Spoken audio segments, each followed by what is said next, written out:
پشاور میں L G پی mafia کے سامنے انتظامیہ ناکام ہو گئی ہے۔ پشاور کے مختلف علاقوں میں ایل جی پی کا علیحدہ ریٹ مقرر ہے۔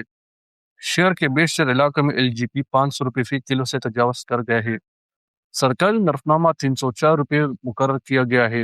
اوگرا قیمتوں کو کنٹرول کرنے میں ناکام ہو گئی ہے۔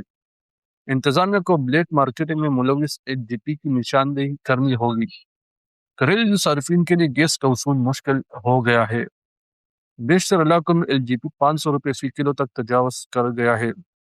پشاور میں ایل جی پی کے درجنوں ذخیرہ اندوزوں کی نشاندہی کی گئی ہے۔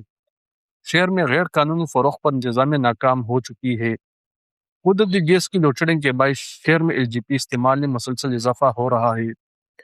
بیشتر علاقوں میں ایل جی پی کی قیمت 500 روپے سے تجاوز کر گیا ہے، جبکہ سرکاری نرخنامہ 304 روپے مقرر ہے۔